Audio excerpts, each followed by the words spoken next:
much hope you'll also enjoy the stay in Kenya while attending the TDB business. So welcome and asante sana.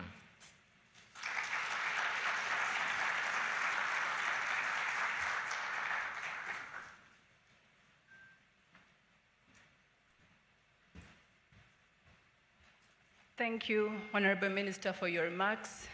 As you highlighted, we've intervened in many sectors in this country. Your Excellency, one of the key landmark projects the President has always reminded us is Turkana Wind, and we take pride to have been not only an investor, but also a lender. This takes commitment, but also visionary leadership, and we thank our President for having done that. Thank you.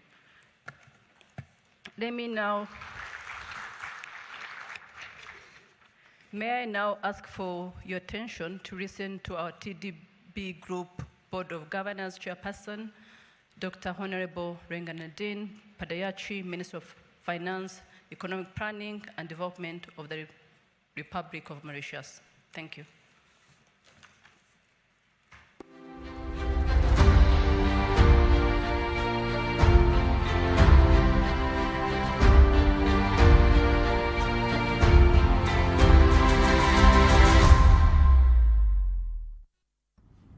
Your Excellency, Dr. William Samuel Ruto, CGH, President of the Republic of Kenya and Commander-in-Chief of the Defense Forces, Honorable Professor Njuguna Ndungu, Cabinet Secretary, CBS, the National Treasury and Economic Planning of the Republic of Kenya, and TDB Group incoming Chairperson and our host Governor. Admasu Tadisi, TDB Group President Emeritus and Managing Director, Honorable Ministers and Excellencies, Governors of TDB, Excellencies, Ambassadors and High Commissioners, partners, clients and stakeholders, distinguished guests and members of the media, all protocol observed. Good morning. In my capacity as Chairman of the TDB Group Board of Governors, let me join Cabinet Secretary Professor Njuguna and welcome you all to this 39th Annual General Meeting of the Board of Governors of the Trade and Development Bank Group, albeit from a distance. I regret not being in Nairobi in person, but I'm pleased to be able to participate virtually. First and foremost, today I would like to express our deep appreciation to His Excellency President Ruto for gracing us and opening this AGM.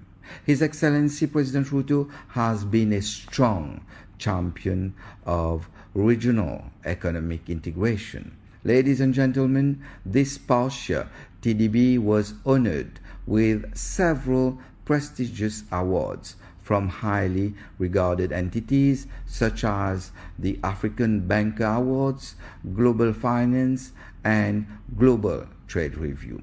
These awards validate our unwavering commitment to excellence, impact, and sustainability in the region.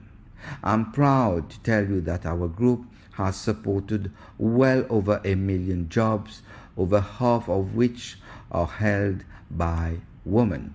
We have also supported improved access to energy and infrastructure, industrialization, and also health and education. TDB Group contributes to the security of supply of essential commodities which are strategic to our stability and economic growth of our member states, while also promoting greater intra- and inter-African trade and regional integration. Likewise, the group co-finances its member states' strategic infrastructure plans to promote economic growth and support forex-generating export sectors, local ownership, and import substitution. Furthermore, it contributes to our region's industrialization and the integration of our economies into global value chains while strengthening regional ones. An example is the financing of 5 cement plants in 5 different member states involving some $200 million.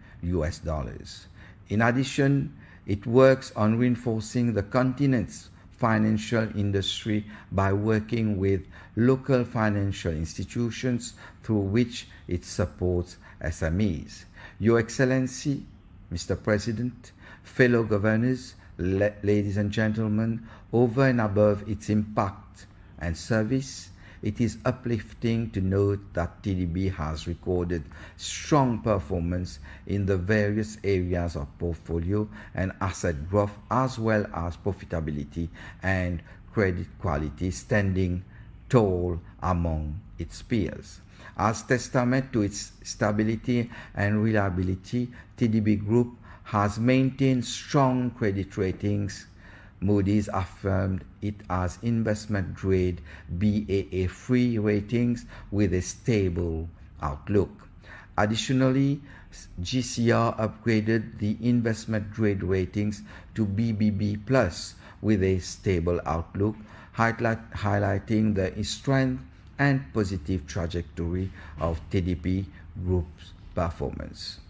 Meanwhile, Fitch Ratings affirmed TDB Group's rating with a positive outlook. These credit ratings confirm TDB Group's commitment to maintaining financial stability and its ability to adapt and respond even in very adverse global macroeconomic conditions.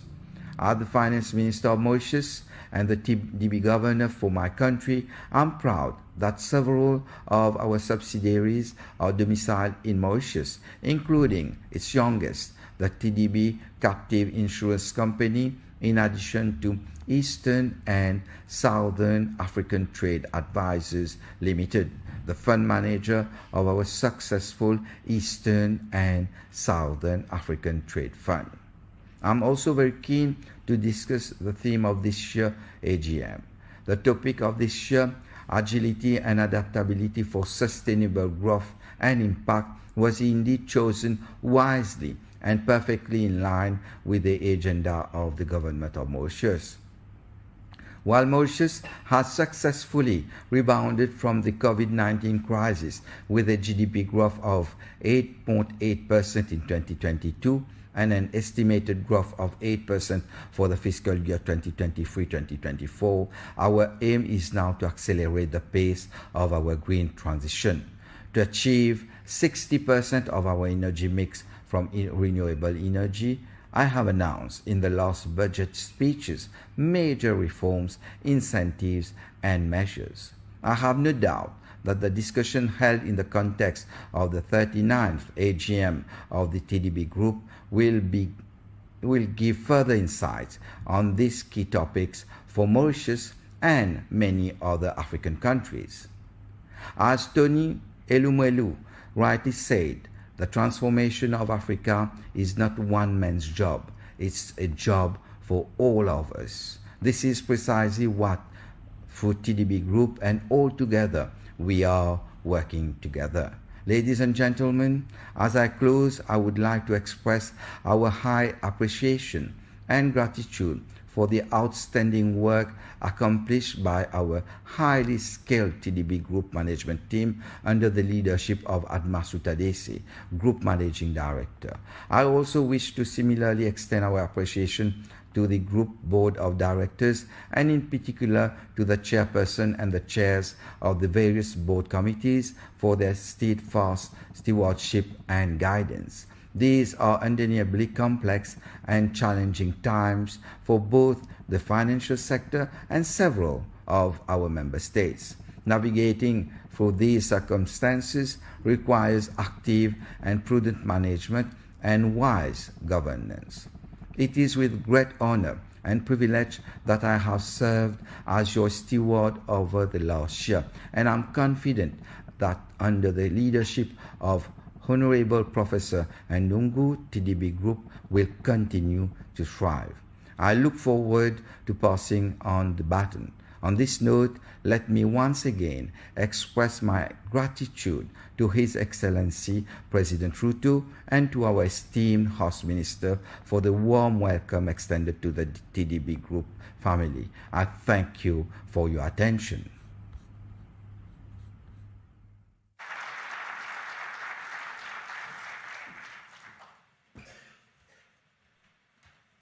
Thank you, Honorable, and the Chair of our board. As you heard, Your Excellency, despite the challenges that we faced, all of us, under his chairmanship, the bank was able to deliver great results and development impact, and also welcomed 6 new shareholders. Let me now take this opportunity to once again introduce our Group Managing Director and our President, Mr. Admasu Tadese, to give his remarks. Welcome, Mr. President.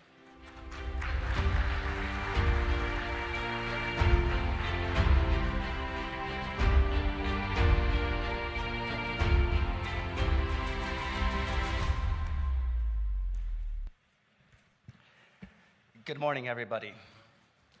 I will try to be efficient, as financial institutions are often expected to be, so allow me to align myself with all the protocols that have already been observed. But I must at the outset give my deep thanks to His Excellency Dr. William Ruto, the President of the Republic of Kenya, for gracing us today and giving us the opening remarks later on. I would also like to thank the Chairman of the Board of Governors, who we just heard from, Dr. Padayachi, for giving us leadership over the past years and giving us an excellent welcome in Mauritius, where we have our principal offices. On the occasion of this annual meeting, I would like to take a few words to recognize Kenya's historic role as one of the architects and founding members of TDB in 1985.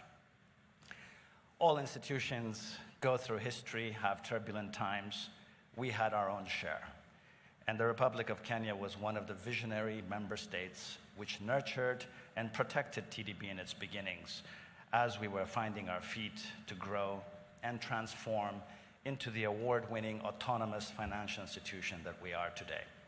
One that has transformed into a group and that now has assets of about $8.4 billion under management. We also have several subsidiaries today and a much wider geographic footprint that crisscrosses the entire continent, including West Africa and Central Africa as well. Today, ladies and gentlemen, TDB boasts 47 shareholders, of which 27 are sovereigns and 20 are institutional shareholders. They come from different regions of the African continent, and we have 2 particular sovereigns that are new in this annual meeting today, and I'd like to just call out and welcome them. We have the Republic of Ghana and also the Republic of Senegal, who are now new members of TDB.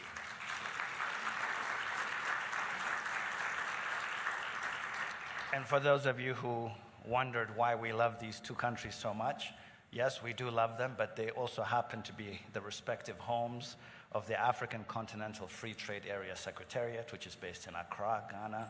And of course, Senegal is the host country of the African Civil Aviation Commission, which we also lend to. So it always made a lot of sense for us to have these countries in our mix as well. I should also very quickly mention that we're delighted that the Republic of Botswana from SADC has also joined our membership. They come on the foothills of Mozambique and also 1 or 2 other countries in the sub-region there who had not been in our mix. And this just shows how we are coming of age as being the bank of the tripartite. The tripartite region, as you will know, refers to the COMESA Regional Economic Community, the East African Regional Community, and of course, the Southern African Development Community.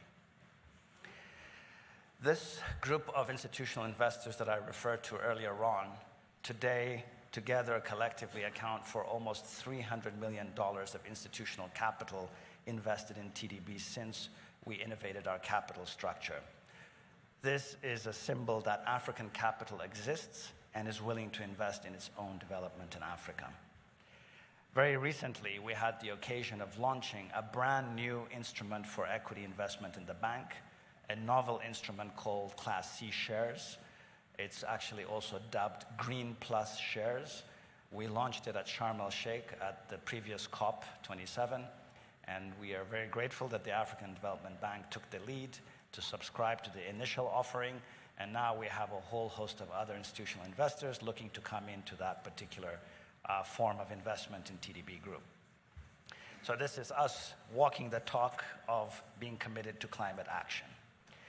Your Excellency, Mr. President, esteemed governors present, distinguished guests, we are all very cognizant of the macroeconomic challenges which have affected our world since last year. Our Cabinet Secretary has made reference to this, but I would like to say that despite the challenges and the headwinds that we faced in the year 2022, we managed to record very strong performance yet again. Our institutional performance reflects a group performance that has several entities in it. I'd like just to take a moment to recognize the leaders of the different entities within the group. We have the CEO of the Trade and Development Bank, which is Michael Awori. Mr. Awori, if you can just stand up so people can see you.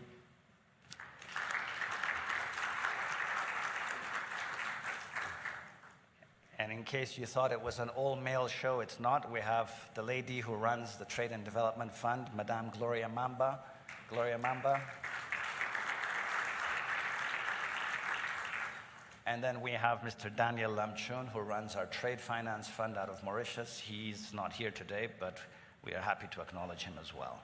And then the last entity within the group is our TDB Captive Insurance Company, which is spearheaded by Dr. Goodman Chakanyuka, who's also here today. If you can stand up.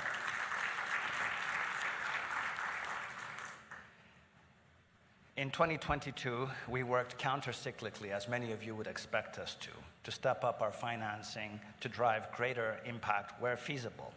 Financial institutions are not always able to drive funding as much as they would like because of some of the complexities.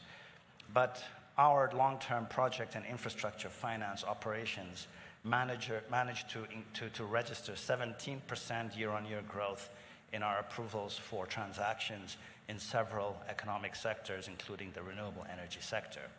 17% in a difficult year is notable.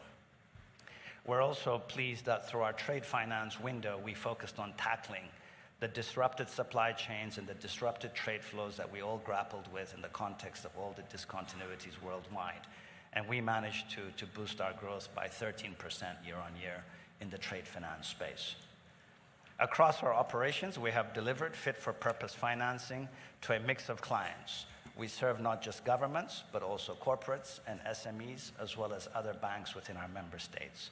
And we often do this in partnership mode. We syndicate with other financial institutions, with other development banks, with commercial banks, and we also crowd in insurance partners from within Africa and also London, the Lloyd's of London group, that is. We have also continued to observe high standards with respect to environmental and social safeguards, as one would, of course, expect from a DFI. At the end of 2022, I'm happy to say that 71% of our portfolio exposure was for transactions that posed low or no environmental and social risk. So we are also walking the talk in terms of observing the triple bottom line ethos of development finance. Against this backdrop of developmental returns that I've spoken to in project finance across various economic sectors, I would like to now turn to the matter of the bottom line. We are a financial institution. People are always very interested in the bottom line. And in this regard, I have referred to our asset size having reached $8.4 billion, but I'd like to happily share with you that we managed to record a net income for the year 2022 of $210 million. And we managed to maintain a healthy level of asset quality at 2.89% of NPLs. Our net income grew quite briskly. This number that I just quoted of 210 million is a 19% year-on-year increase. And that just shows how strongly we've managed to navigate the headwinds we have discovered in these years since COVID-19. This net income level, of course, does reflect in a very important ratio. We have shareholders present here. That turns out to a return on equity of 11.35%. That has been the return to shareholders. And for those of you who are in here who've not heard of the number, I hope you're smiling. I also wish to point out that our shareholders' capital and reserves year on year grew by 14%. And this is evidence that we recapitalize a lot of our profits. We don't just distribute the profits, we channel them back into development finance and serve more of our clients that way. As a result of the very strong performance we've registered in 2022, the TDB Group Board of Directors has recommended a dividend distribution at this annual meeting. This will be considered in the closed session later this afternoon. I hope the governors will proceed with the decision that has been recommended. We will give you more details on that in due course. A very quick word about one of the new and young entities within our group, the Trade and Development Fund. The Trade and Development Fund is a different legal entity within TDB Group. It was launched in 2020, about 3 years ago, to house and grow TDB's deeply concessional funding and grant funding for capacity building and technical assistance, as well as other programs we intend to launch in the future. Programs that will help refinance possibly debt positions of some of our member states on a best effort basis. We all know that Africa's private sector is dominated by small and medium enterprises and micro enterprises. TDF has long had a very strong program supporting this segment of the business community. We've been able to increasingly reach groups that are traditionally underserved and not easily reachable through the main banking operations of TDB. This past year, the TDF SME program supported various enterprises across agribusiness and manufacturing, among others. One particular project of note supported 700 MSMEs and helped create some 20,000 jobs. Another project based here in Kenya involved support to 3,000 smallholder coconut farmers who managed to dramatically improve their revenues and productivity. With this glimpse of some of the activities of TDF, I'm delighted to share that we'll be holding during this TDB annual meetings our first inaugural Board of Governors meeting for TDF, which is separate from the bank, as I mentioned. And this is a coming of age of TDB Group where we have different entities that have different areas of specialization. It would be remiss of me not to talk about our asset management operations. We managed to take over a fund management company that we had a 51% shareholding in over the past years. Now we own 100% of this fund manager company based in Mauritius. This fund manager now manages a special fund that's sitting at not so much because it's a young fund, it's $150 million or so, but it's managed to deliver an absolute return of 15.35% in US dollar terms since its launch. And of course, the performance last year was just under 6%, and the benchmark is not normal equity returns of double digits. This is a money market fund type of investment vehicle, so we target high single digits, not double digits. I would also like to mention that our captive insurance company that is also fully launched and operational, also domiciled in Mauritius, is now doing very well, and we managed to deliver a 125% increase in turnover over the last year and start registering healthy profitability. These are all the different entities within the TDB Group that are now all in the black and making very healthy contributions to the overall group results. A financial institution of repute is not just about numbers of asset growth and profitability. It's very much about ratings. And so TDB Group, I'm very pleased to share with you, has managed to buck the tide of downgrades that have afflicted many of our jurisdictions here in Africa. We were reaffirmed as investment grade by Moody's. We actually had an unusual upgrade from another rating agency, also in the investment grade space. So we are managing to hold the ground in a very difficult environment, and we thank the member states who've gone out of their way to stand by the bank and help ensure that we can continue to deliver and grow according to the Agenda 2063 vision. Ladies and gentlemen, we are not just a triple bottom line institution in terms of ESG, environment that is, and social impact and financial returns, but we also believe in excellence and sustainability. In this regard, I'm pleased to share with you that our young TDB tower here in Nairobi, which is a first-class high-grade building, was recently EDGE certified as a green building. This was due to the substantial savings in terms of water and energy consumption that the building uses, and is also in terms of the very significant reductions in use of carbon-intensive building materials as the building was being put up. Of course, we did pay a price for having this kind of a green construction approach.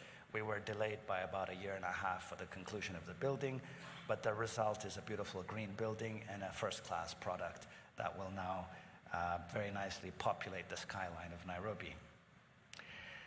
But I don't want to leave you with the impression that our new premises here in Nairobi is a big part of the TDB story in Kenya. It's not. We have a very strong footprint of impact here, as we do in other founding member states across the Eastern and Southern Africa region. You heard briefly Madame Kamari making reference to the landmark Turkana Wind Power Project, but that's just one of many. We have supported numerous other projects across several sectors, such as agribusiness, manufacturing, healthcare, including hospitals, transport sector, including KQ, ICT companies, other renewable energy projects in the geothermal area, real estate, the financial sector in terms of many of the banks here in Kenya, and also SMEs. So you can see the very wide mix of sectors and entities that have benefited from the operations, products, and services of TDB Group. As we look forward to our continued impact in the region, I'm pleased to announce this morning, on the occasion of Kenya hosting the annual meetings, that we have, in the wisdom of our board of directors, approved a symbolic corporate social responsibility grant to a deserving project here in Kenya. The recipient is the Thome Water Project in Laikipia. This project is located in an area which has faced extended droughts in this country, as we've heard time and time again. It has struggled with unreliable water supply throughout the year and prior years as well. And we've worked closely with the Ministry of Environment that actually identified and helped establish a mitigation project in this regard. Our grant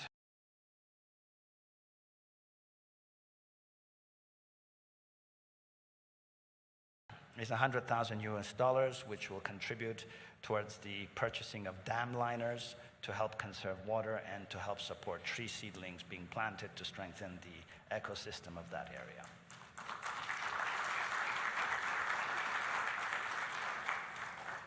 And before I invite the representatives of this very impactful project, I would like to very briefly once again give my heartfelt appreciations to the government of Kenya, led by His Excellency Dr. William Ruto, the good president, and of course the cabinet secretary who represents Kenya on our board of governors, for being a very strong member state in TDB and making our lives very easy to operate across the region from Nairobi. On this note, I would like to invite the Honorable Tuya, the Cabinet Secretary for Environment, to come to the stage together with the project representatives of Thome Project. I think Madame Nganga, Wanjiku Nganga, among others, will be here to receive the symbolic check that we would like to hand over on the occasion of this ceremony.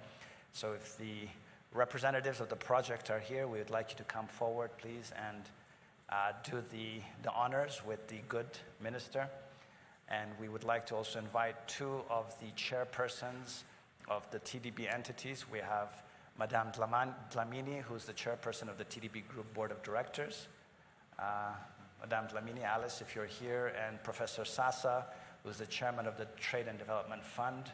These are the two entities that do this kind of very good development financing decisions that help these types of entities. So Madame Dlamini, I hope you're here. And if not, I guess I can stand in for her.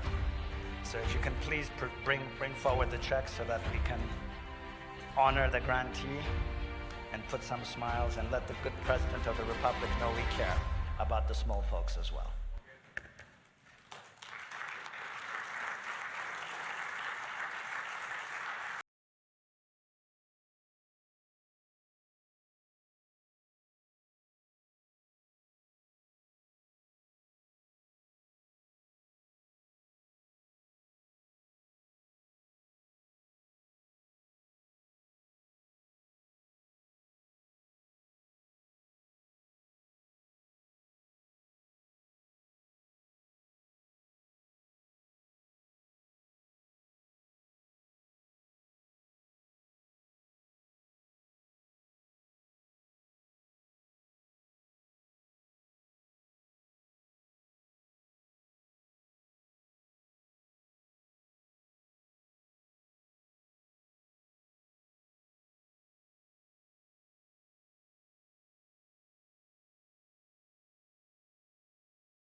Thank you, Group Managing Director, for your enlightening presentation. Under your leadership, we have experienced a continued transition and transformation of the bank, and we look forward to do more with you as your team. Can I now ask my colleague to invite Cabinet Secretary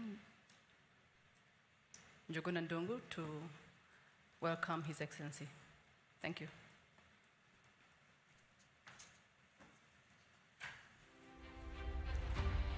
Thank you very much, and thank you very much for this morning. My task now is a little bit simpler. Mine is to invite His Excellency to make his keynote speech, but before I do that, you can see that I'm smiling because we already have my colleague is already smiling because he has some support. And the second thing is that I'm smiling because I have a potential check coming from the dividend. You can imagine that is awesome. So that is good for smiling in the morning. But Your Excellency, it gives me a singular honor and pressure to welcome you to deliver your keynote speech to this gathering of the 39th Annual General Meeting of the TDB, which we really accomplish. We are happy for accomplishing some of the ambitious prospects and even development projects that we anticipate. Your Excellency.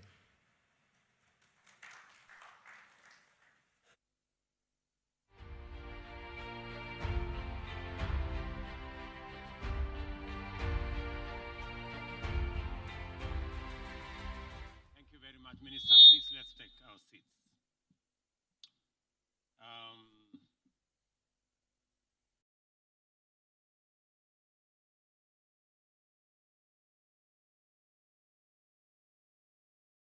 The current Minister of Finance, Economic Planning and Development of the Republic of Mauritius and TDB Group Chairperson, Cabinet Secretary, National Treasury of the Republic of Kenya, Mr. Albert Muchanga, Commissioner for Trade and Industry, Africa Union Commission, ministers present and TDB shareholders and representatives, my good friend, Mr. Ademasu Tadese, TDB Group President and MD, distinguished ladies and gentlemen, guests and visitors, good morning. Let me first take this opportunity to, on behalf of the people of Kenya, to be grateful to TDB Group for the presentation of the $100,000 to Thome Water project in Laikipia. I can confirm that they deserve every support. And it is true, they've gone through a difficult time of failed rains over the last 5 seasons. When I looked at the check, I was keen. The signature was missing. So please remember to sign. Remember to sign the check. Everywhere in the world, the challenge of effective leadership has always presented itself in terms of ability to successfully achieve development objectives in a dynamic and complex operating environment. At all times, sustainable development is expected to take place within a context characterized by increasingly devastating threats and weaknesses across all sectors. In our time, everyone interested in growing the economy by increasing wealth, creating jobs, eradicating poverty, and reducing inequality has to confront the fundamental challenge of an increasingly tight fiscal space and the emergence of rapidly mutating and highly complicated new threats. All these threats have been explained to us today in the morning, from what happened with COVID all the way to the very unlikely, or so it was thought, war in the middle of Europe, and all the other things in between, and especially the big threat of climate change. The cumulative burden of these challenges and threats can encumber economies to be so oppressive that pessimistic assessments of the prospects of growth become mainstream, and the idea that some regions of the world are not doing well at all begin to take root. It is true that post-colonial Africa struggled to develop because it had very limited resources to liberate its economy from institutions that were extractive by design, a low industrial capacity that ensured that raw materials were mainly exported, minimal economic diversity, and of course, the challenge of political instability. Efforts to acquire resources to break out of this vicious circle of underdevelopment and poverty only plunged many of our economies into an inescapable debt trap, which reduced the resources available to initiate progressive programs and policies, and at the same time made governments more vulnerable to natural as well as human threats across many sectors. The nomenclature of economic classification and development categories is quite telling, with least developed countries and heavily indebted poor countries becoming normalized methods of describing post-colonial Africa and other states of the global south. Recent high-profile events have demonstrated that the entire global economy is generally vulnerable to shocks and disruptions due to growing economic interdependence and globalization. At the same time, they also underscore that advanced economies have greater capacity to invest in measures to improve recovery from these events and resilience to future threats. These measures are often taken at the expense of more vulnerable counterparts, whose prospects invariably depend on closer cooperation on terms defined by such considerations as equity and justice. Volatility in global commodity prices has always exposed the vulnerability of many economies. Often, prices of raw materials exported from these economies collapse drastically, while at the same time, that of such essential imports as petroleum rises steeply.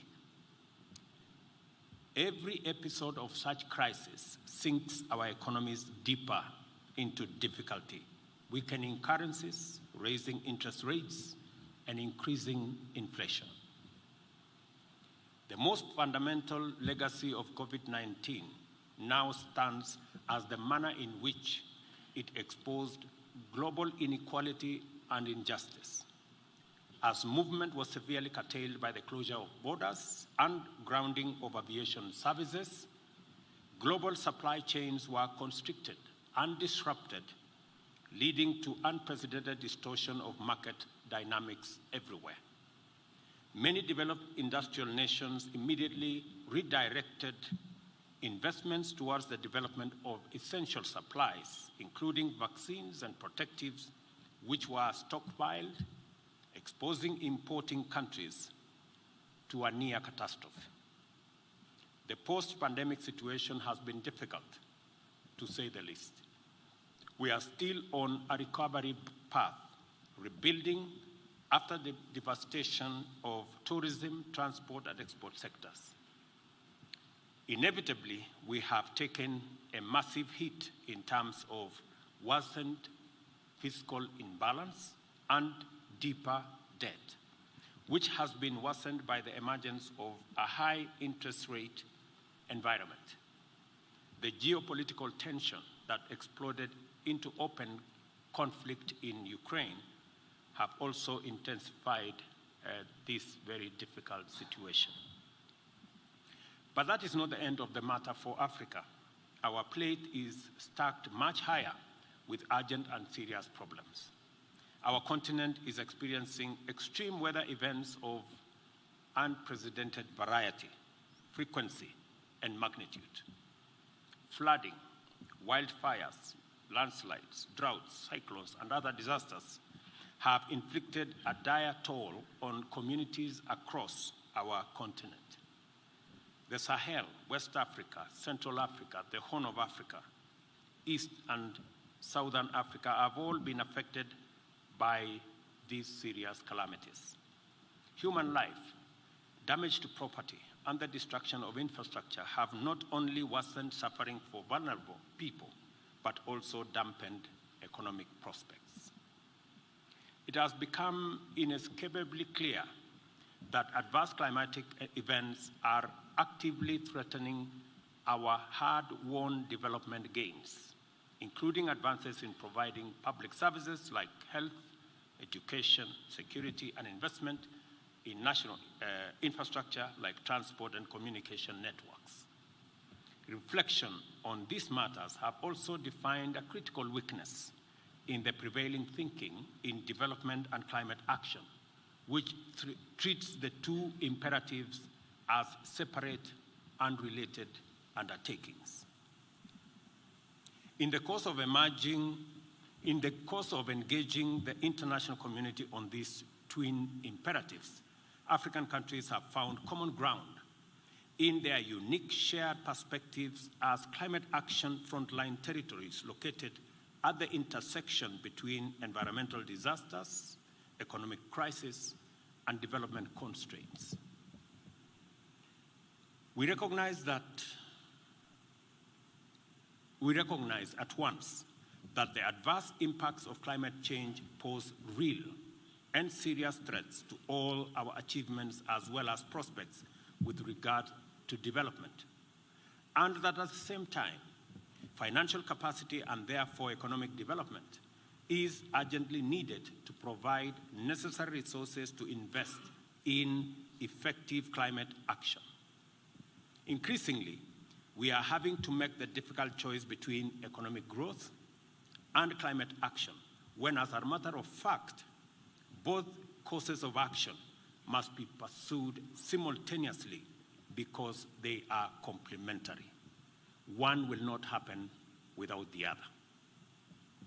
On the basis of this realization, African countries have begun to approach multilateral engagement on climate change and economic development from a new perspective, anchored on a commitment to a green, climate-positive growth, and which profiles Africa as the green continent of the future, abounding with natural resources, investment opportunities, and human capital. What I'm trying to say here is that we have to reposition ourselves. We have to reposition our continent in the context of the situation, the challenges that face the globe, and we have to reposition ourselves in the context of the assets that we have. Renewable assets, being the continent with almost 65% of uncultivated arable land, being the continent that has the youngest human capital, and being the continent that has the greatest potential for greening growth and ensuring that we decarbonize industrialization, decarbonize manufacturing.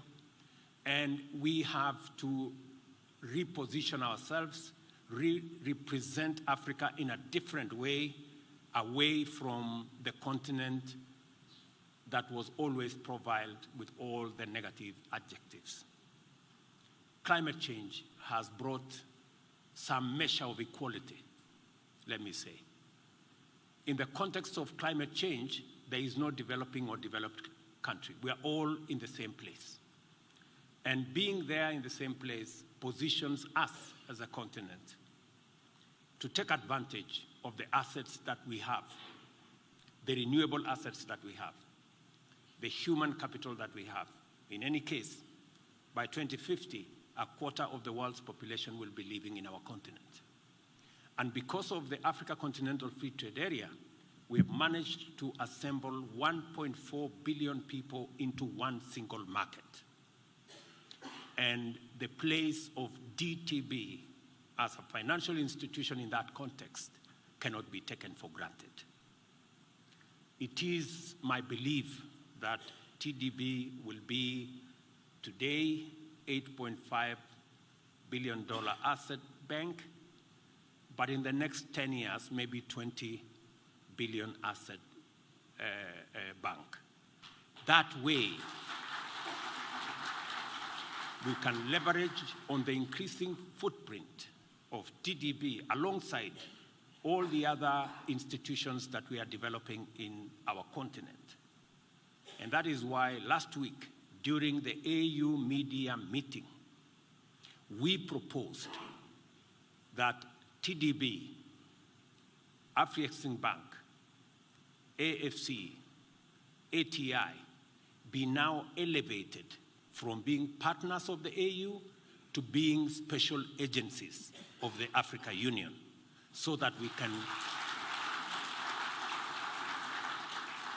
can give this institution greater recognition, we can give them better profiling, and we can, as a continent, use their services so that we can grow their capacity to be able to support the trajectory we are all pushing of creating one market and working together as a continent to eliminate barriers to trade, to investment, to business, and be able to create much more prosperity, create more jobs, and position our continent appropriately, because it is on our shoulders to do it.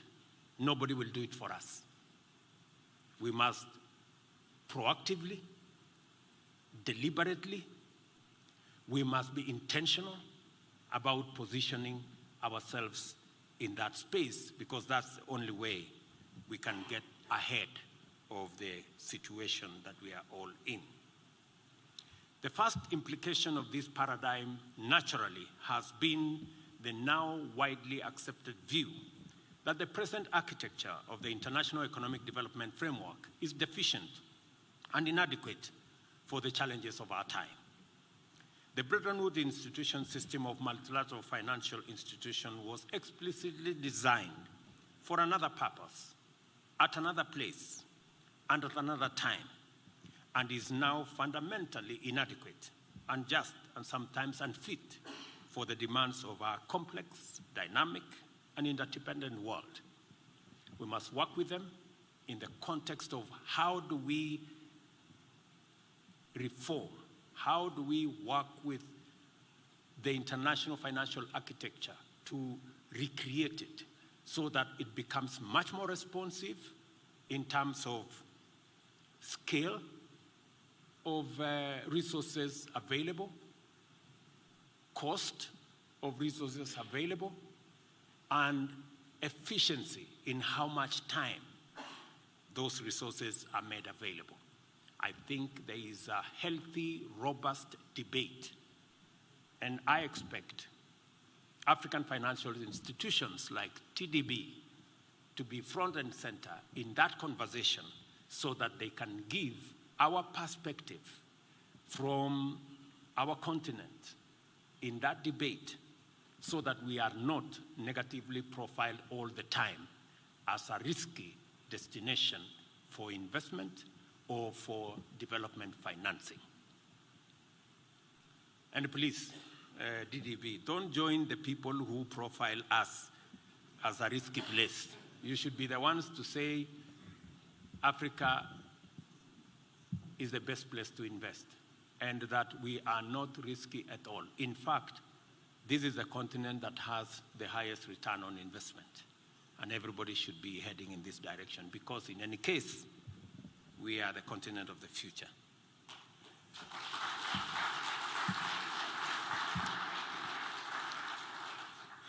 At the International Monetary Fund, European nations took 160 billion of the 2021 issue of special drawing rights, compared to African countries' cumulative amount of 34 billion. I'm very happy that today we will be sharing some shares from TDB, and we will be in a good place, different from the situation I'm describing here. An institutional blueprint which administers development financing this way must be changed urgently, and one made that is fit for purpose. The urgent need for socio-economic transformation must therefore translate into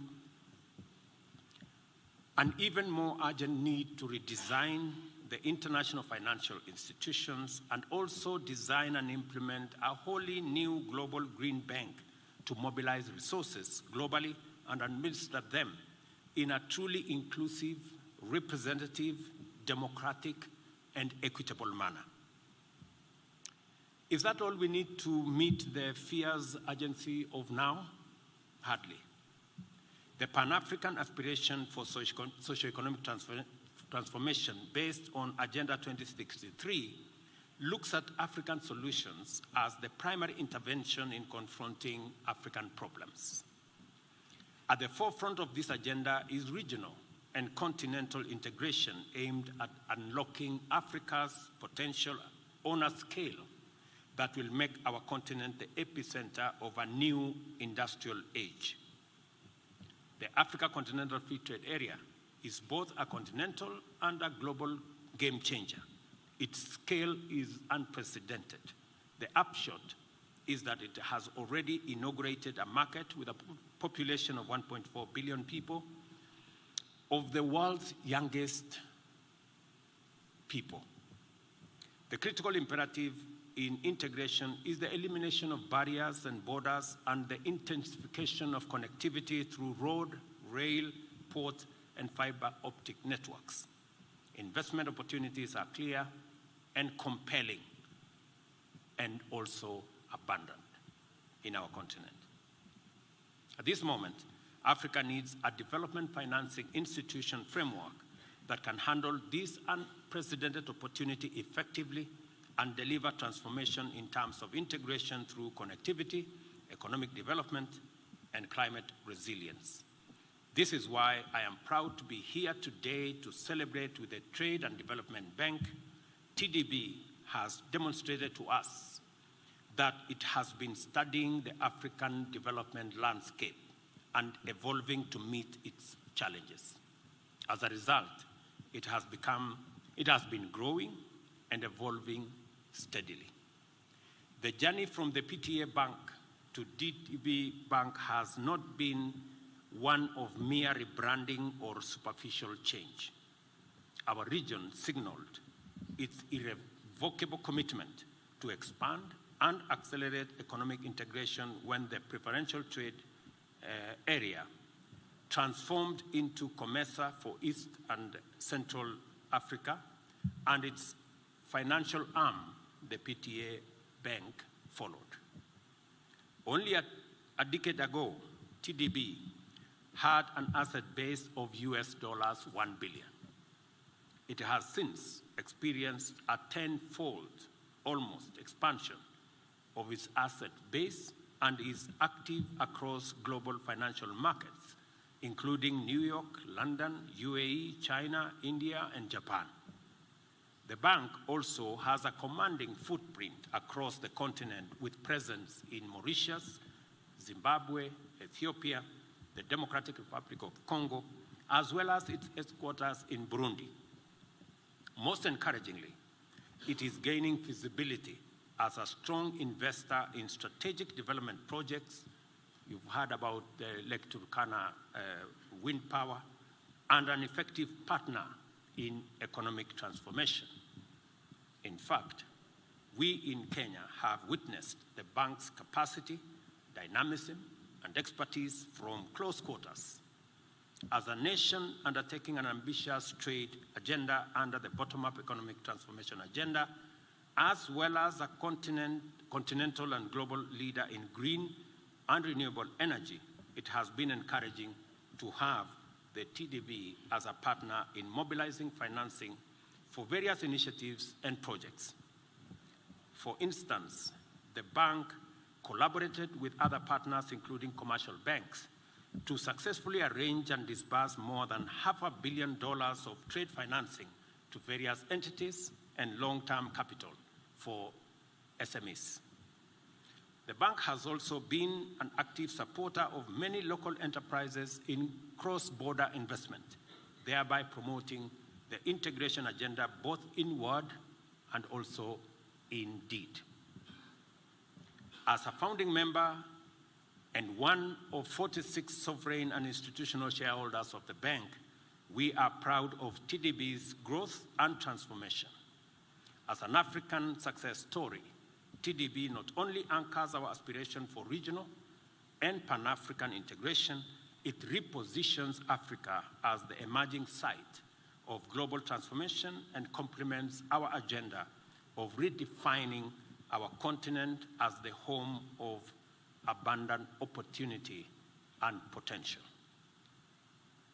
This capacity to profile Africa effectively in terms of more possibilities and less limits is a significant contribution that unites the Sustainable Development Goals, Agenda 2063, the Africa Continental Free Trade Area, and a new approach to effective climate action and economic transformation.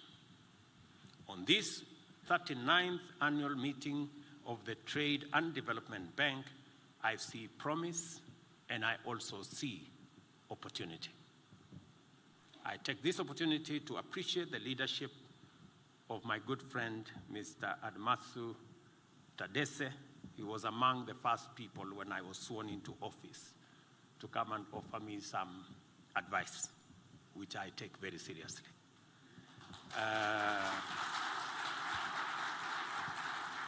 Mr. Managing Director, I credit you for your great leadership and vision and the leadership you have provided to your team at the TDB, and you have our support as Government of Kenya and as a shareholder in your great institution.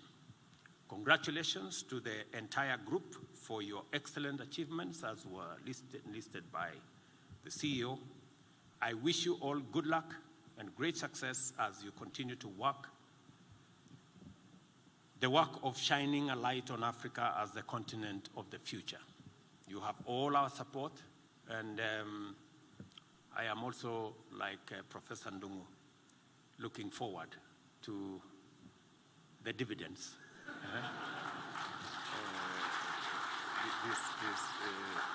this afternoon.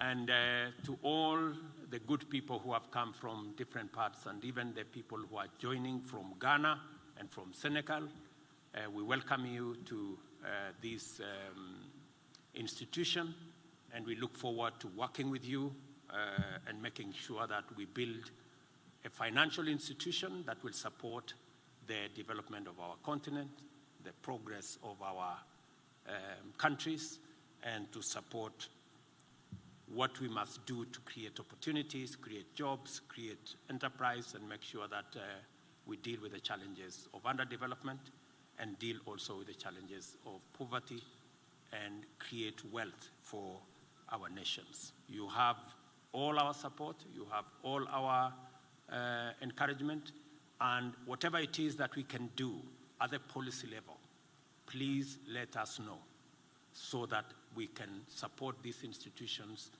to be built, because we are benefiting from institutions that have been built by others. We have an opportunity to build these institutions, and we must not miss that opportunity to support these institutions so that they can play their role better. Thank you very much. God bless you. Unfortunately, I have to go. I have an appointment with the good people who have hired me. So I have to honor that appointment somewhere out of town, but I hope you enjoy the rest of your deliberations. Asante sana.